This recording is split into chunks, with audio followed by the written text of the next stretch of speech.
We're dipping back into the OKC game, and some of the stuff they did still kind of blows my mind. Plus, long injury report. How should the Celtics handle these things moving forward? And are we close to an answer on the Kristaps Porzingis mystery? It's all right now on the Locked On Celtics podcast. Yup. Beantown, be ever ready. Recognize the city of champs. Back to back, if I say it, it's stamped. Locked on number 19, the best one, the next one. Juice loose in your pool now for the next run. It's the C's, who else could it be? What they gon' say now? Screaming like JT Karalis, we kept the madness every game, every practice. Best daily pod, no cap like Brad Beckett. Clutch like Drew to KP, tap in daily. Primetime dapping D White on the sideline. Raining Jays, how it started, raising banners, how we finished. Locked on Celtics pod, home of the winners. Hey there, welcome back to the Locked On Celtics podcast right here on the Locked On Podcast Network, where it is your team every day. I got you covered every Monday through Friday, plus bonus podcasts. They play the Miami Heat Friday night. They play the Brooklyn Nets on Saturday night, so bonus podcasts after that. If you're subscribed, those shows drop directly to your favorite podcasting app automatically, so make sure you do that. You can also watch a show on YouTube and hop into the comments section there, share your thoughts about everything we're saying or anything unrelated. It's, free country. You can go out there and share your thoughts.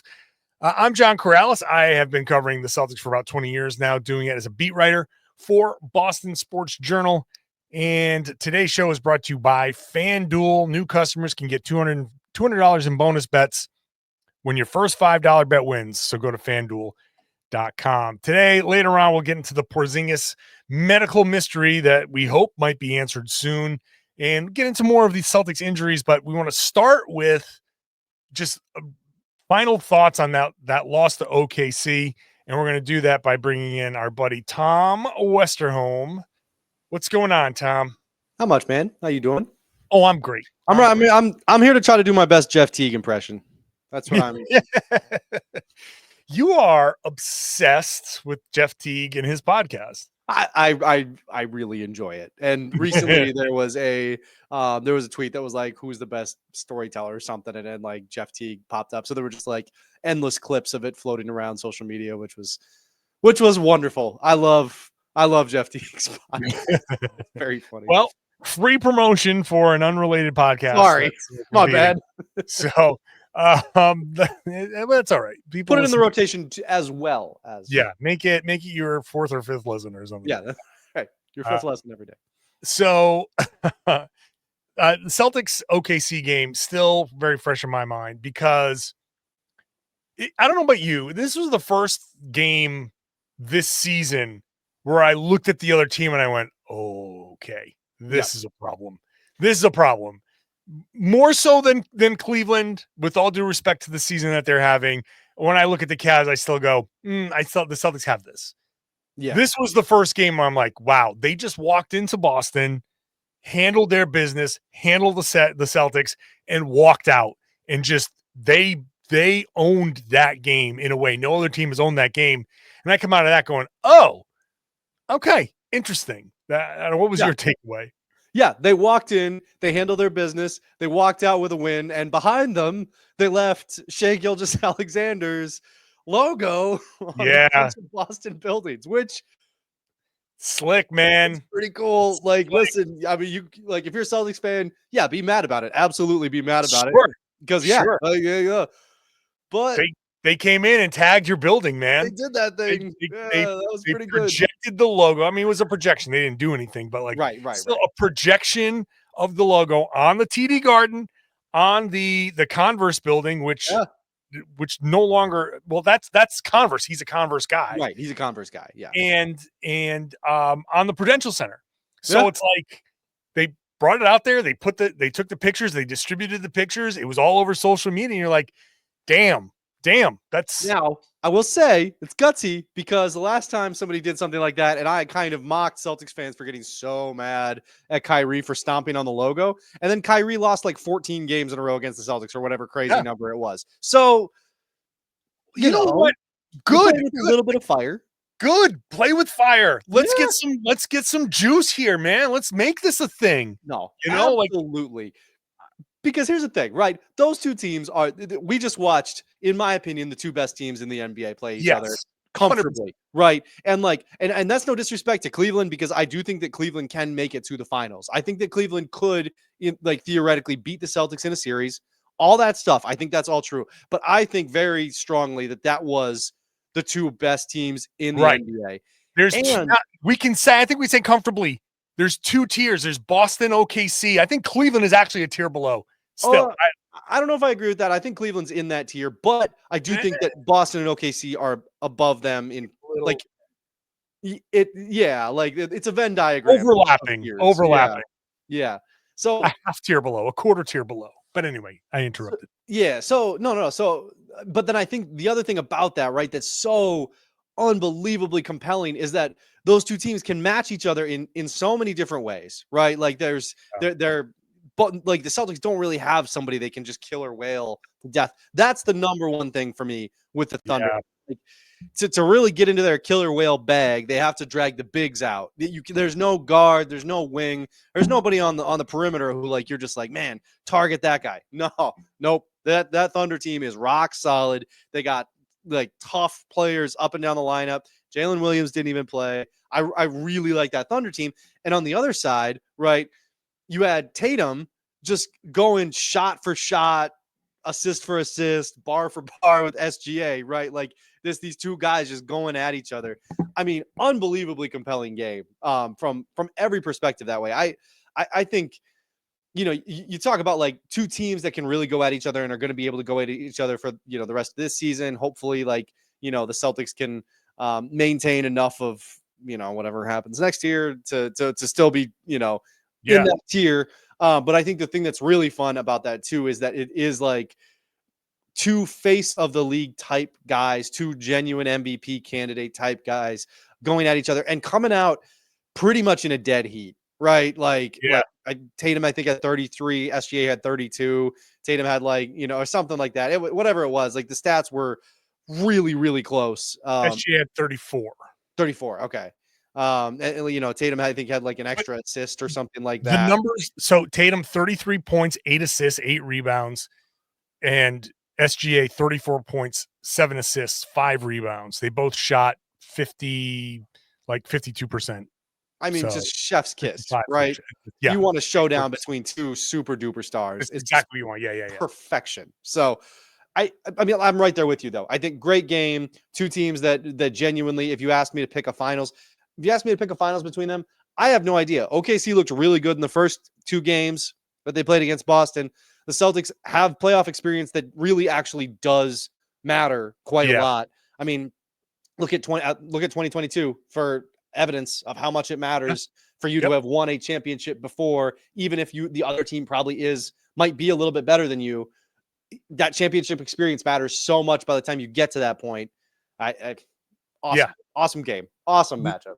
The point you made here is it plays right into my point about the killer whale. The Thunder defense is fast and efficient, and they didn't have Jaylen Williams and Alex Caruso. That's incredible. They're an incredible defensive team.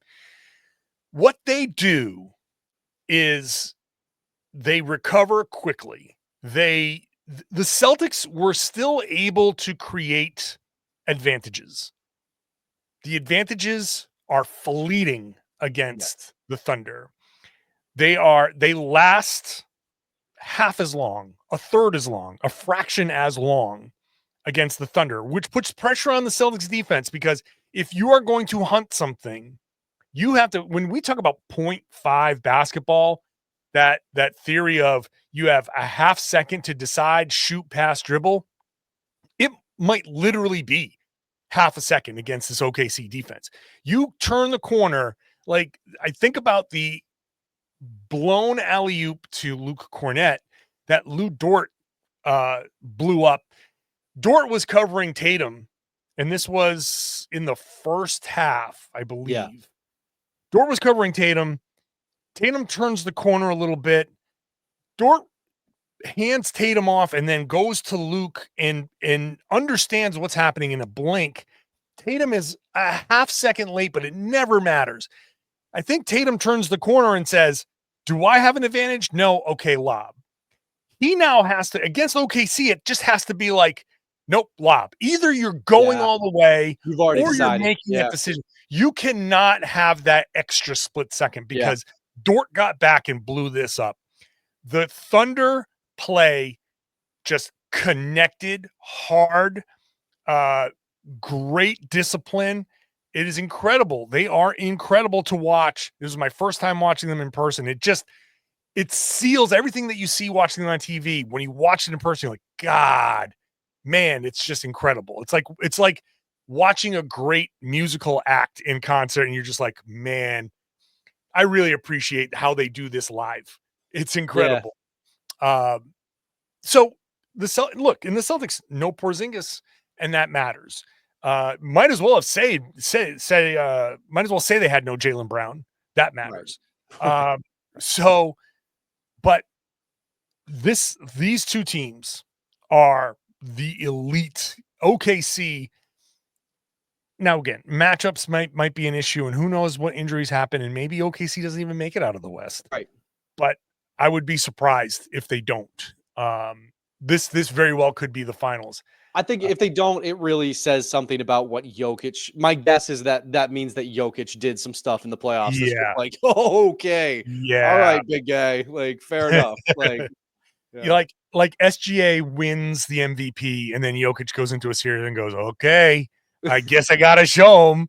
I guess I got to show him. Like 45, 25, and 15 for an entire something series stupid. or something. Yeah, and it's like, wow, you got Jokic.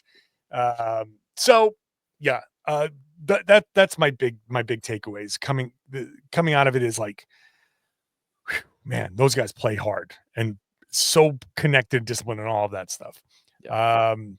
They're too young. They're so young that they don't know any better. They're too young to know that they don't have to play that hard. Oh man. No, go ahead.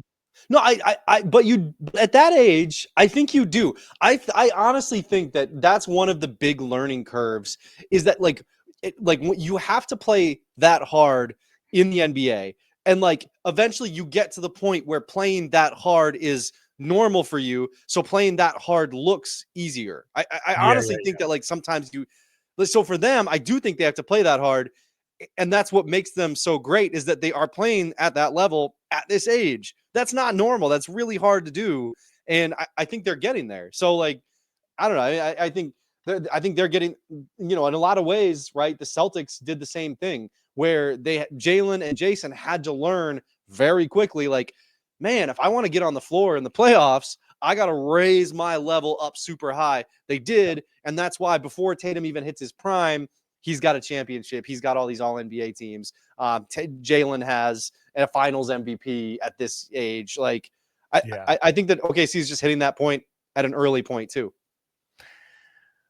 We'll see how this goes. But I was super impressed. All right. We talked about the injuries. The Celtics have a long injury report. 5 of their 6 best players are on the injury report. We'll talk about how they should handle these things. How should they handle these rotations moving forward when we come back? Today's show is brought to you by FanDuel. March Madness, it's here, baby. FanDuel's giving you a chance to get in on the action like never before. New customers, you go place your first $5 bet. If it wins, you can get $200 in bonus bets. That's $200 extra that you can use on everything from buzzer beaters to Cinderella stories and even who's cutting down the nets. So you can go check out, like, you want underdogs, you want to go chalk, you can go with the spreads, totals, game props, whatever you want. The tournament games are happening almost every day, so there's always something exciting to bet on, and the app is super easy and simple to use. When you win, you get paid instantly, no waiting around.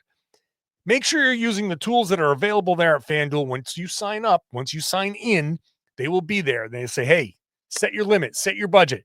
Nobody wants you to go overboard. It's very easy to get caught up in the madness of March. So set your limit, set your budget, have fun with it. And then hopefully you win. Hopefully you get these $200 in bonus bets and you can keep it rolling. Visit FanDuel.com and get in on the college hoops action all tournament long. Thank you for making Locked On Celtics your first listen every night. Go check out Locked On NBA, Locked On NBA Game Night. I'll be there after this show, I'm going over there to talk about all the big games here. Lakers, Milwaukee. Lakers are struggling. I will be there, not with Jake Madison, but with Kuka Heel of the Locked On Pistons podcast. That'll be a fun podcast. So go check that out after you're done with this show. Let's get back to the conversation here with Tom. Lots of injuries heading into Miami. Not surprising. Jayson Tatum, Jaylen Brown, Derek White, all questionable with knee things. Porzingis still on there with the illness, questionable. Al Horford is probable, so he's going to play there. He's on the injury report, setting him up for not playing against the Brooklyn Nets. So I was, Tom, of the feeling that Jaylen should not have even made the trip to Miami. I wanted Jaylen to stay home, miss this game. Like, if you're going to go all the way down there and not play, then why are you getting on the plane, pressurized cabin, all of that stuff? Just stay home, rest, go to the facility, get your treatment, and then after, like, fly to New York on, Friday night during the game. After you fly to New York, meet the guys there, Sure. and then get your sleep, be ready for the Brooklyn game if you're going to play in that Brooklyn game. I think because everything is set now, we know Celtics are the second seed. It's all but official. And what it would take for the off chance that the Celtics get the top seed is almost impossible, right? This is technically, it's still not settled, but it is settled. So I don't want these guys playing back-to-backs. I don't want Tatum. I want we're in spring training. I want split squads. I want, it's Tatum, Holiday, and Horford on one. And then the next time back-to-back, it's White, Jaylen, and Porzingis if he's healthy. Whenever that happens, that's what I want moving forward. The last few back-to-backs, no need to rush. Do you have any objection to that kind of plan? Nope. I don't know. Yeah. This is going to make for good podcasting because my answer is no. I think you're right. I do think, look, I before the season, right, I was saying that I don't care if this team is the 5th seed. Like, just get to the playoffs healthy. Just get to the playoffs healthy. And look, that not only are they not the 5th seed, they're the 2 seed, which looks like by far the best path to the Eastern Conference Finals. When you look at the Eastern Conference semis. So, I just get there healthy. Get Kristaps whatever he needs to get over the bubonic plague. Get these guys to get their knees healthy. Breaking, newsflash, basketball is hard on your knees. And when you play a lot of basketball, your knees hurt a little bit. So get them the rest they need because that helps your knees. It really does. It does make a big difference. So, yeah. Listen, if there's one thing I know, it's patellar tendonitis. Oh, buddy, me too. AKA jumper's knee or tendinopathy or whatever. That patellar tendonitis is something that I dealt with in a hard way when I was playing, and I still deal with it. I still will, walking up the stairs, randomly, oh, okay, my knee hurts. It's just something that every basketball player has dealt with. It's so funny, you can tell basketball players just sometimes by how they walk with some of these things that everybody gets. I remember walking in an all-star game, towards the arena, and way up ahead of me was a tall dude. I could just tell by the way he was walking. I'm like, that's a guy. That's a player. I've seen tall dudes walking down the street and you're like, that he's just walking normally. He never played. Never hooped. Not a hooper. Right. Wasted all that height. Complete waste of that height. But I looked up ahead and I was like, that's a baller. It was Clifford Ray. It was it was Clifford Ray. I'm like, oh yeah, of course he played. And look, so the knee thing it's just gonna be there. And when I asked Jaylen the other night, did it bite you when you landed? That's what it'll do. Also, you'd be like, damn, it feels like you got bit in the patellar tendon. And so take the day. In fact, I don't want him to play in the Brooklyn game either. Take them both. You're 5 days off. That's 5 days off. Don't fly in the plane. Why did you fly in the plane? That just exacerbates inflammation. Stay home. Take 5 days off. Wrap your knees in ice and chill. Every single one of these guys talks about how much better it is when they have their own facilities. Yeah, stay Yeah. home. Yeah. Do you think the 65 game thing is part of Jaylen's equation here? Because Jaylen has played. He's pretty close, huh? Where is he here? He has played 55 games, and there are 16 games left. So he needs to play 10 of the Celtics are 50. Yeah. Yeah. So there's 16 games left, and he's played 55. He needs to play 10 of the 16. He's been saving that PTO. Yeah, right. Like save it for the end. Because I can see it. I'm gonna play because if I take 2 games off here and I've only got 4 to play with, what if I actually sprain my ankle? Twist my ankle. Yep. Yeah. I think 65 games is staring him in the face, and he's like, let me just get there and I'll rest later. Watch when he gets to 65. Watch when he gets to 65, and all of a sudden he takes a week off. Yeah.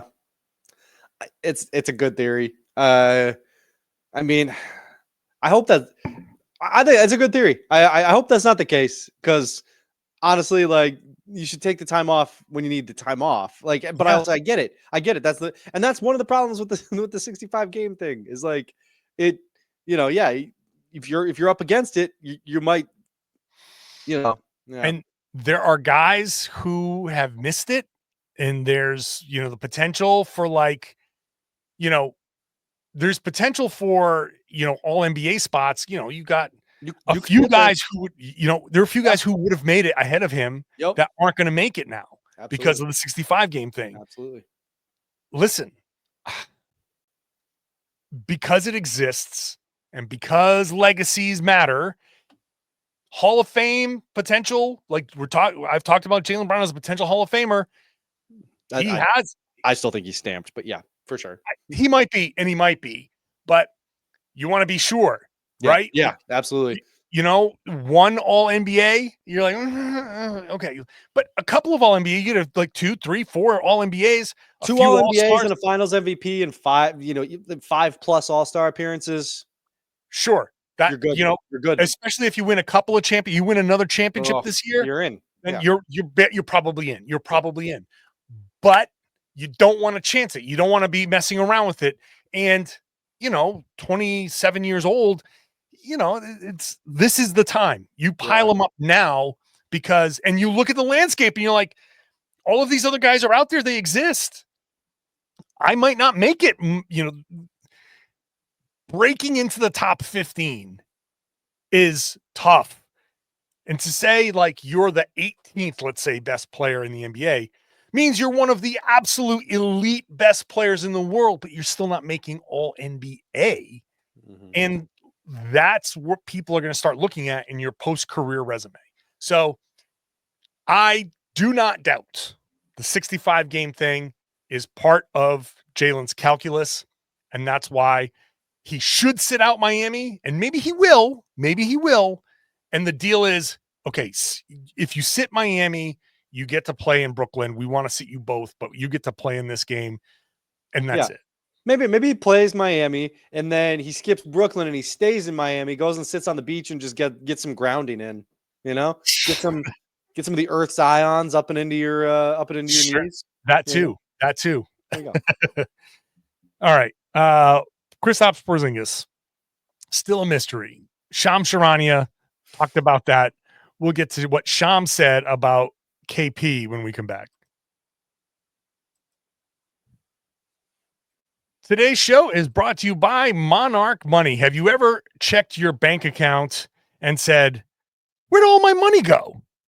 It happens. It happens to all of us. I've done it. Dining out, yup. Online shopping, yup. Entertainment, yup. It's very easy to lose track.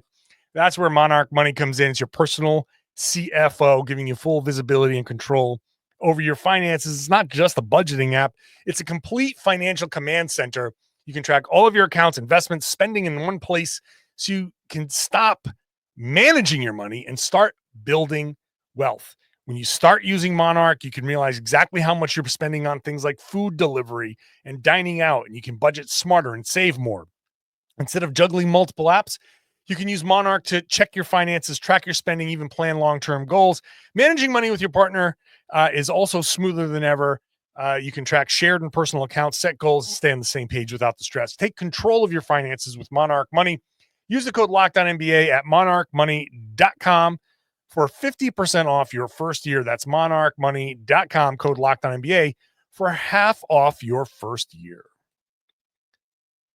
Thank you for making Locked On Celtics your first listen every day. Would love to see you sign up for the Locked On Celtics newsletter, available at lockedondaily.com. Click on that Locked On Celtics logo, enter your email. Then Monday through Friday, you get an email from me with Celtics coverage, NBA coverage from around the network. Locked On Fantasy gives you fantasy coverage, links to Celtics content. If you miss the podcast, it's a great way to keep up with it. So go check that out.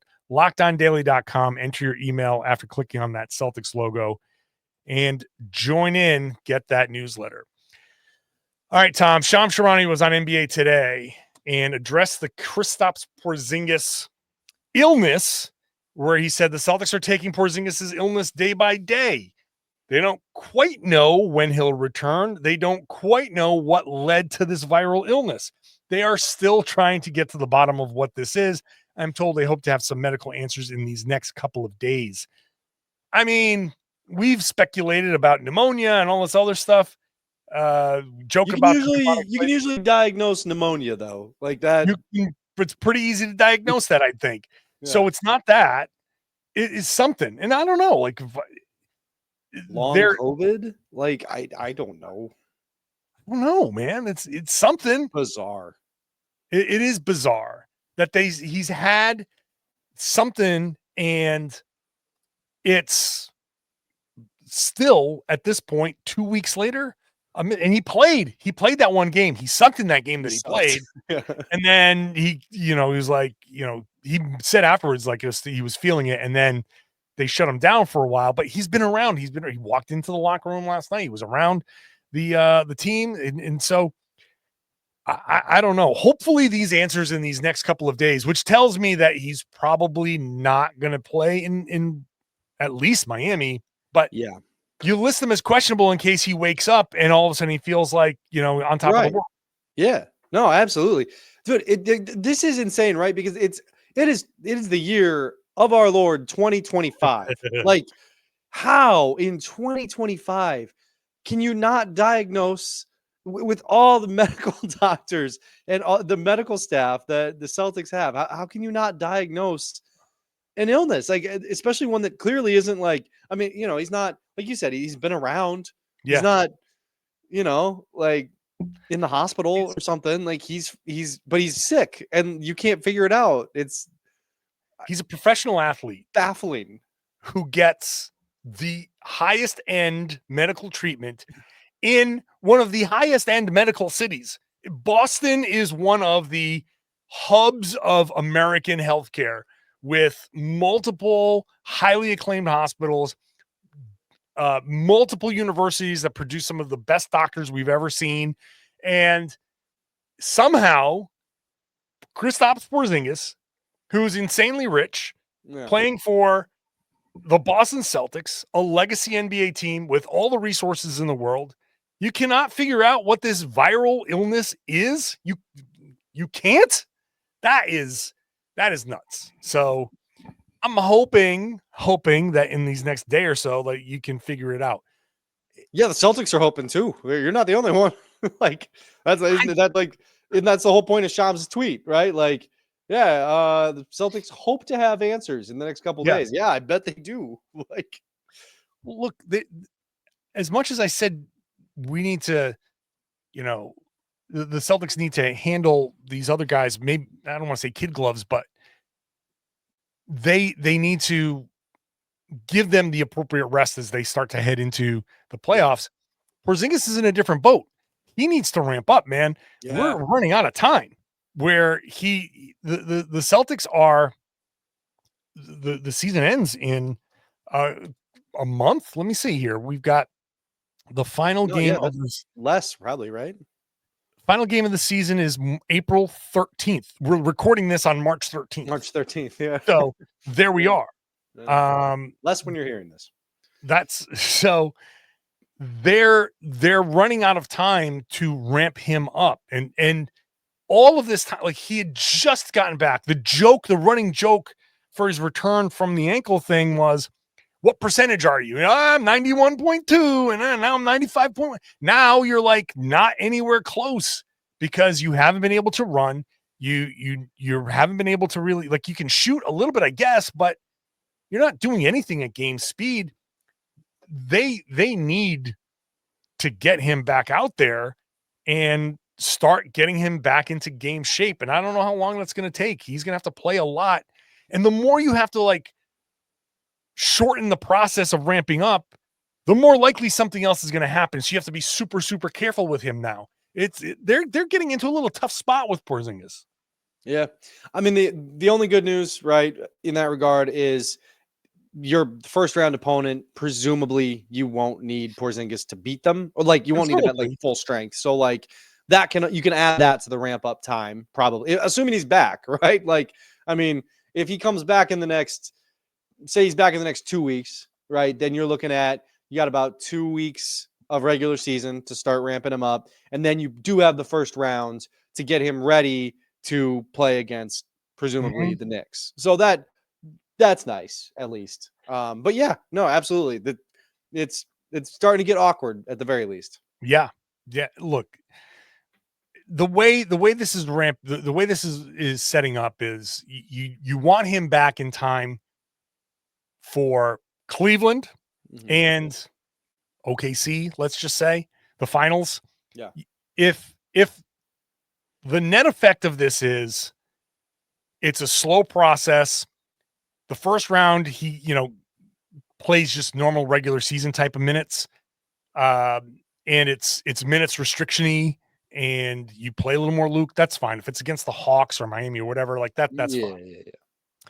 New York, defensively, there's so many places that they can be attacked that you don't need Porzingis, like you said.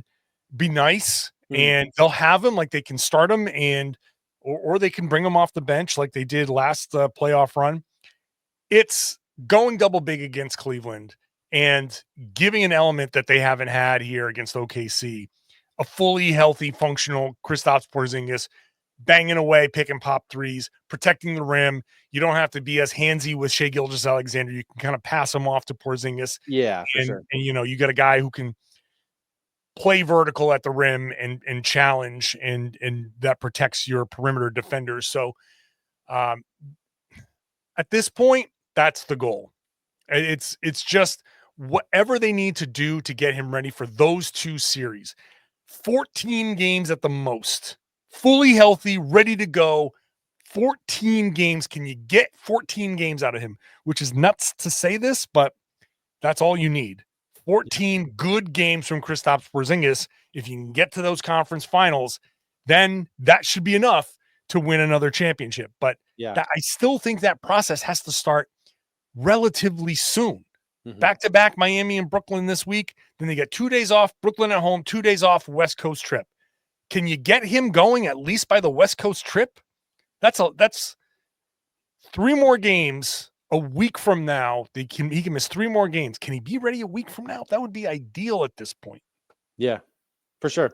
It's an interesting way of putting it, right? It's like, yeah, if you can get 14 games of Kristaps Porzingis at the right time, at the right level, yeah, you're probably going, like, you got a decent chance of going back to back. Like, it's crazy, right? Very interesting. Yeah. All right. I'm going to wrap up the show. Before I wrap up the show, I just want to share this crazy picture of Shai Gilgeous-Alexander. For those of you on YouTube, if you're not on YouTube, when you get there, just get to the end, get to the 34-minute mark of this. This picture of Shai Gilgeous-Alexander is insane to me.